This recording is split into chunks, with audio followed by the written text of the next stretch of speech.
तो आज का जो टॉपिक है वो है इलेक्ट्रोलाइट्स। सबसे पहले मैं डेफिनेशन बता दूं उसकी। जो इलेक्ट्रोलाइट्स हैं, they become ions in solution and acquire the capacity to conduct electricity. So जो मेजर इलेक्ट्रोलाइट्स है in the human body are sodium, potassium and chloride. तो ये हमें मिनरल से मिलते हैं और इस डाइट से मिलते हैं, और these can not be synthesised in the body. ECF that is called extracellular fluid और ICF that is called as the intercellular fluid। इन दोनों में इनकी जो अलग अलग कंसंट्रेशन होती है। तो जो सोडियम और क्लोराइड है, they are the major electrolytes of the ECF, और जो पोटाशियम है that is the major electrolyte of the ICF that is intracellular fluid. जो कंसंट्रेशन है जो सोडियम की, दैट इज जो सोडियम की, पोटाशियम की कंसंट्रेशन सोडियम की कंसंट्रेशन 10 टाइम ज़्यादा होती है in the ECF, whereas potassium की कंसंट्रेशन है वो 30 से 40 गुना ज़्यादा होती है इन द ICF, और क्लोराइड है 5 से 10 गुना ज़्यादा होता है in the ECF। So I will be discussing one by one all the electrolytes. First है सोडियम, जिसको हम Na पॉजिटिव से भी हम डिपेक्ट करते हैं। ये हमें मिलता कहाँ से है? ये हमें ज़्यादा वैसे तो ECF एक्स्ट्रासेल्युलर फ्लूइड में होता है, और ये हमें कॉमन साल्ट से मिलता है, NaCl जो नमक होता है उससे ये हमें मिलता है। और मीट, सी फूड, मिल्क, चीज़ और ये ब्रेड से भी ये हमें मिल सकता है। रिक्वायरमेंट इसकी होती है अप्रोक्सीमेटली 5 to 15 ग्राम। वैसे ज़्यादा हमें आमतौर पे जैसे स्पंजवी में हम बना के डाल के पी लेते हैं, या फिर हम सब्जियों में डाल लेते, तो हमें हमारी जो डेली रिक्वायरमेंट है अपने आप ही पूरी हो जाती है, तो हमें मतलब एक्स्ट्रा कहीं और से खाने की ज़रूरत नहीं पड़ती है। इसके जो फंक्शन हैं, तो जैसे जितना ज़्यादा हम नमक खाएंगे तो हमें उतनी ज़्यादा प्यास लगेगी। So regulates the water in the body. और ये also helps in the many processes in the body like the brain, nervous system or muscle require the electrical signal for communication। so ये communication में भी help करता है, और plays a dominant role in the maintenance of the osmotic pressure। then ये buffer system जैसे मैंने कल बताया था, तो important buffer acetic acid plus sodium acetate, तो जो उसका भी important part है। also plays an important role in the absorption of the monosaccharides। then maintenance of water and electrolyte balance। so ये इसके जो है फंक्शन है।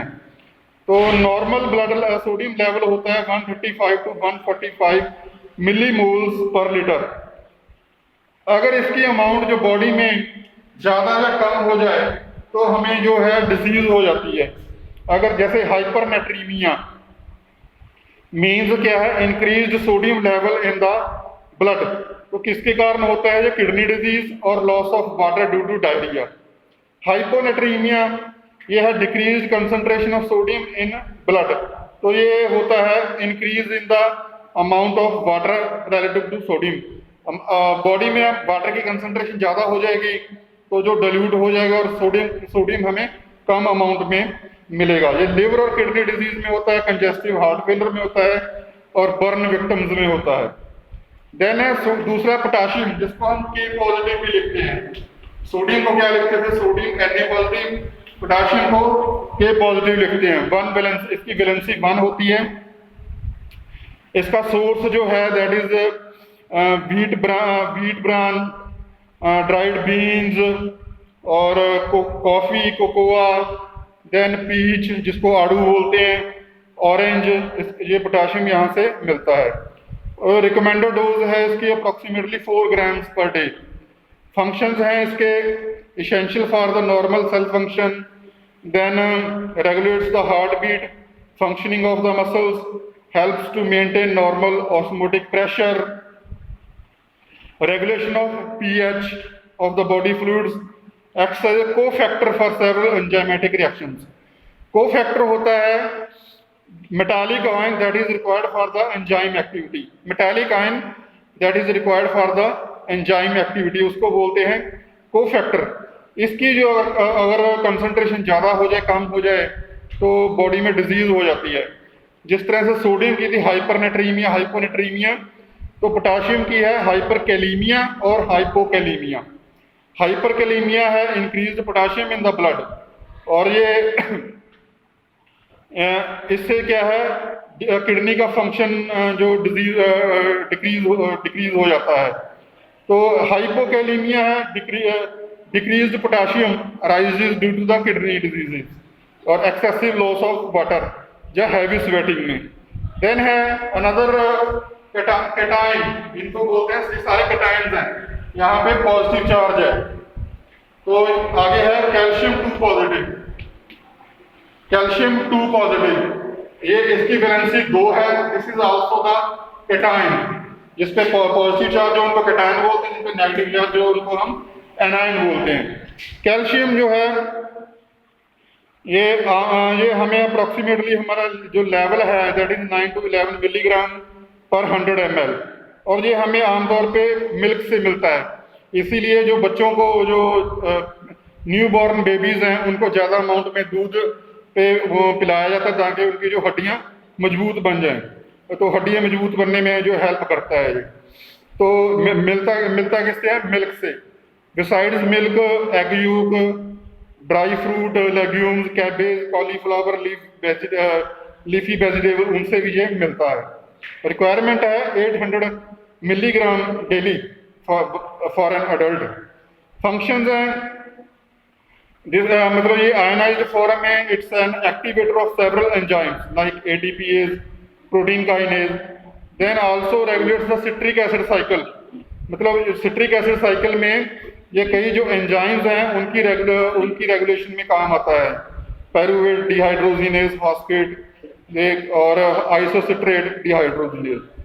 Also act as second messenger, तो formation of blood clot required for the contraction of the muscle. ये इस तरह इसके जो फंक्शंस हैं। Then regulates the permeability of the capillary walls, ये इसका अनदर फंक्शन है। अगर abnormal concentration of calcium leads to hypokalemia that results in osteoporosis. Osteoporosis होता है bone becomes weak and brittle, bones है जो वीक बन जाती हैं, ब्रिटल हो जाती हैं। अनदर इज मैग्नीशियम, जिसको हम Mg2 पॉजिटिव लिखते हैं, Mg2 पॉजिटिव मैग्नीशियम।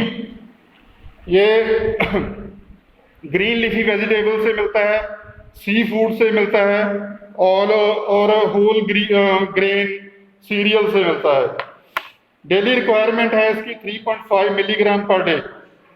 इसके फंक्शंस हैं maintains normal functioning of the muscles, nervous tissue, then formation of bones.